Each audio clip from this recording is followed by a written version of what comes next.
maliit na 4 years old. Okay. So, good spirit siya ngayon na nakita niya yung niya na babae.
Yung resulta na nakuha natin, despite of the fact na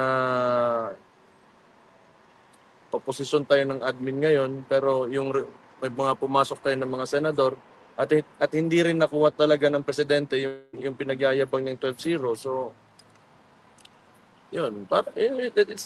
Inuulit ko lang sa kanya. Kasi minsan nakakalimutan niya na yung mga anong nangyari nung midterms. And nagtatanong siya sa 2028 kung kumusta yung kapatid ko, tatakbo daw ba? Sabi ko, di ko alam. Siguro, depende. It's better pag yung kapatid ko yung nagsabi nun, sumagot sa tanong niya. Pagkakasibak ko kay Diwata na nabanggit ko sa kanya? Hindi ko nabanggit. Tali, wala rin naman talaga akong pakialam na sa tao na yan. Mayor, tinanggal po si General Torre as PNP chief. Sa tingin po ninyo, Mayor, diversionary tactic ba ito ng administrasyon? Hindi ko talaga alam. Pero nilipat lang siya sa ibang departamento? No, hindi talaga. Kasi kung naging chief PNP ka na, tingin ko, demoted talaga siya. Because wala nang mas mataas pa dyan sa pagkapulis mo. Diba? Hindi ka naman pwede ilagay sa ibang appointed position. Like NBI. Yan naman yung appointed ng demoted siya. So tingin ko, may internal na conflict talaga na nangyari dyan. Internal conflict yan. Hindi naman din clear yung statement ng Malacanang kung bakit siya tinanggal. So, anong tingin niyo po sa kapatid, si General Tate? Hindi ko talaga alam. Hindi ko alam. Do not know these people. Mayor Baste. But for sure, kung may papalit man na chief PNP dyan, may talaga yan. May order talaga yan na puntiryahin tayo. Yan naman lagi eh. Hindi ka naman maging chief PNP pag wala kang gagawing katarantaduhan against sa amin mga Duterte o sa mga supporters natin. Sabi nga ni Senador Bato, galit siya kay General Torre pero naawa siya. Dahil wala, bakit yung statement na gano'n? Politiko rin naman siya, so bahala sa sinabi niya. Pero sa ako, immaterial yung kay Torre, tapos na yung lahat eh. So, kung ano man yung reward niya nung kinuha siya, wala na, tapos na. Yung tatay ko nandyan na sa ICC. Mayor Baste, do you think that yung pagkasimpa kay General Torre is to divert the attention of the public doon sa issue ng anomalous flood control projects right now? Hindi naman siguro. Mas more on tingin ko talaga internal conflict yan kay Torre. Di sila nagkakasundo kasi nagsimula na yan nung kay Remulla, di ba? Nagkakasagutan sila. Hindi mo naman din masasabi na diversionary tactic because the president himself ay ginagamit na yung flood control projects na PR niya. So I think it's blowing up on his own face right now. Siguro pwede. Kasi gusto niya maging ano parang tagapagsalita ng mga nangyayari sa flood control projects, and yet going back sa sinabi ko yesterday, responsibilidad niya naman talaga yon. Dapat, in the first place, he did not allow it to happen. Yun naman talaga dapat yung... Mayor Baste, on a different matter, what is your comment about the statement of Senator Riza Ontiveros about the extradition of Pastor Apollo Kibuloy doon sa kaso niya, allegedly doon sa United States? Do you have a comment about that, sir? Hindi ko alam kung ano talaga yung problema ng US kay Pastor Kibuloy. Pero alam niyo talaga, mga Amerikano, pulis-pulisan yan sa mundo. Tingnan niyo, kahit saang lahat ng mga bansa na pinuntahan ng mga yan, lalo na dito sa mga Arab countries, sira talaga. You think of one country na pinuntahan ng mga yan na hindi nasira at hindi binomba o walang nangyaring rehimen palit, they operate like differently. They're the hegemon. So there's nothing you can do about it. They have the weapons, they have the power, they have the resources to do what they want anywhere in the world. So kung ano yung issue nila kang Pastor Kibuloy, hindi natin alam. But that's always been the case. Everywhere they go, they just, pain and suffering will ensue. Yan talaga ang nakikita ko. Mayor, parang kapareho kasi nangyari kay Tatay Digong na sabi nila wanted daw ng Interpol, hindi naman. Itong kay Pastor Kibuloy, sabi nila rini-request daw ng extradition ng Amerika, sabi ng DFA wala namang ganung request. Tingin nyo, sasapitin din ni Pastor Kibuloy yung sinapit ni Tatay Digong na Pilipinas ang magsusurrender sa kanya sa Amerika? Probably kasi kita niya naman si Bongbong noon isa puppet of the Americans. You really think na makakapasok ng ICC detention center si Rodrigo Duterte if this was not a NATO country? You have to remember that. So it's the Western world that we're up against. And because they do not, ayaw kasi ng mga Amerikano na sumasagot ka. Lahat ng sumagot sa mga Amerikano, sina Gaddafi, Saddam Hussein, mga yan, it's either kung hindi namatay, pinatay, nakulong. So that's the reality. They're the hegemon, you cannot do anything about it.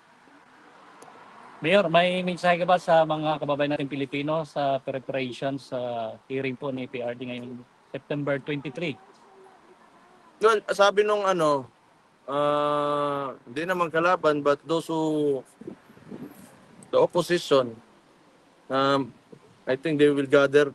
Hindi, paramihan lang naman to. Punta tayong lahat dito. Kita tayo dito sa confirmation trial ni so that they will see kung gaano tayo kadami talaga. We've proven that sa midterms elections. We've proven that 2016 nung pagkapanalo ni PRD. And itong confirmation trial, if they are,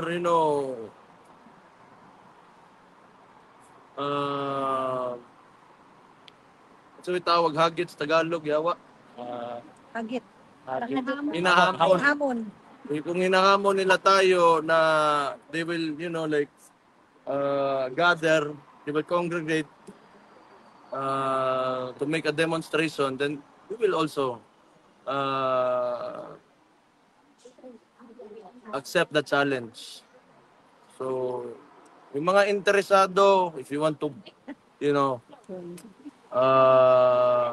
fight for former President Rodrigo Roa Duterte, be here in The Hague. We'll gather ourselves peacefully and show all the support that we can. So, our strength is in our numbers. Yes. Lagi natin ano. Mayor, maybe this is off topic.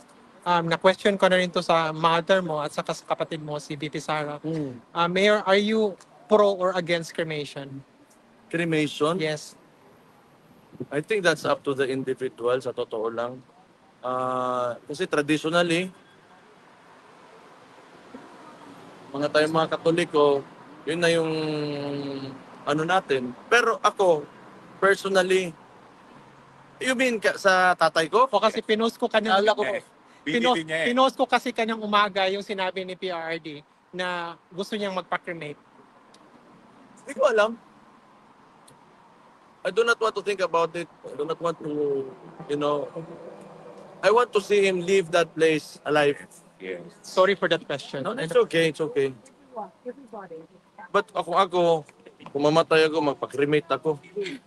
Si VP Kasi gusto ko nasa bahay ako ng mga apo ko, hindi wala doon sa yuta ba. Tsaka mahal. Mahal pag pagbabayad ka pa ng mga Si VP kasi against siya. sa Against. Tapos yung mama mo, sabi niya, depends lang sa tatay niyo po. Kung anong gusto niya. So, yun lang. Hindi. Siguro naman, tanungin muna natin yung kayo, mga Pilipino, kung anong gusto niyo. Kung saan yung mura. Gusto namin iuwi, Mayor.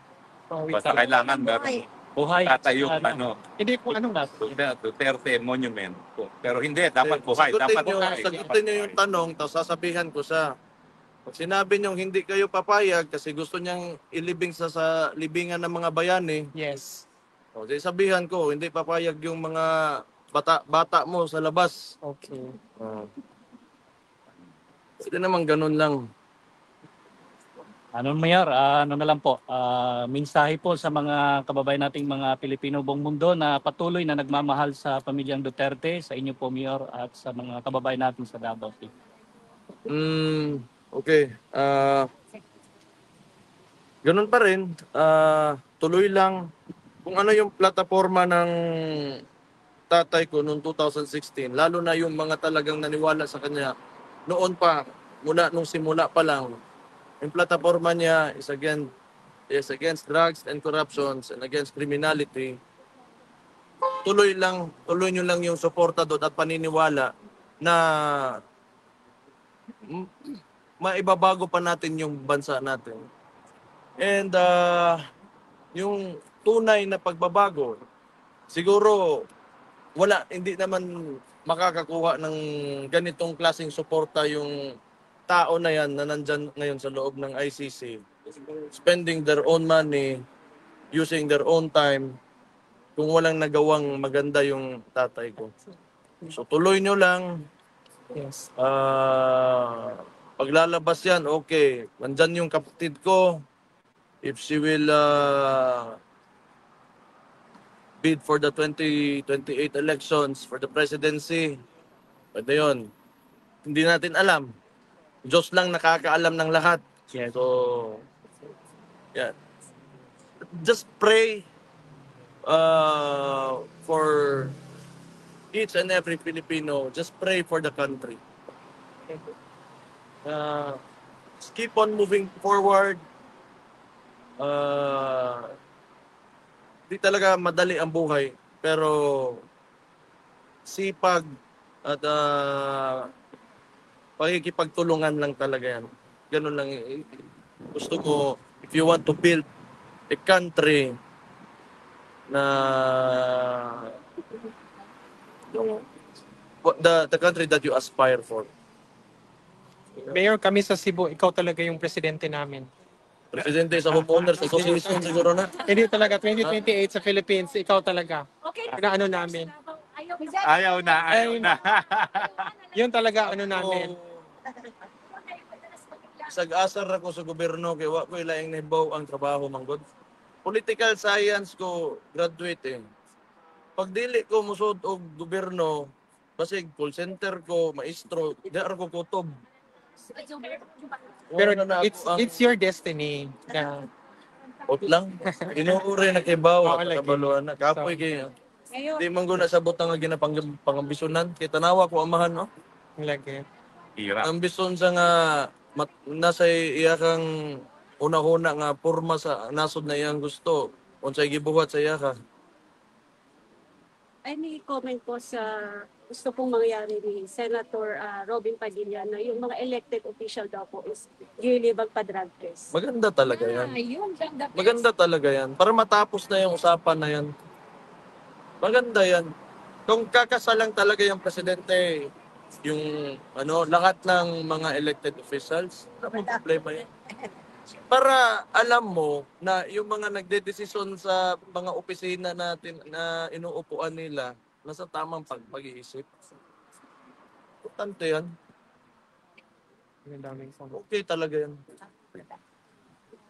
Meron pang questions? Well, kung wala na, kasama po niya yung buong pamilya niya. Pero can we have a few minutes for pictures po? Okay lang. Okay, dito po ang pila. Dito po ang Salamat, Mayor. pila. Dito po ang tapat. Thank you, Mayor. Sige na, lalo na yung mga first. Go, go, go. Mga first timers, go, go, go. Pila na kayo doon. Go, go. Go, Mayor. Huwag na mahiya. Attorney. Huwag na mahiya. Okay. Mayor, kunin ko lahat ng mga mic dahil para makita pictures. Para magbigay. Selfie ka? Okay. O, kanino itong mga mic? Okay.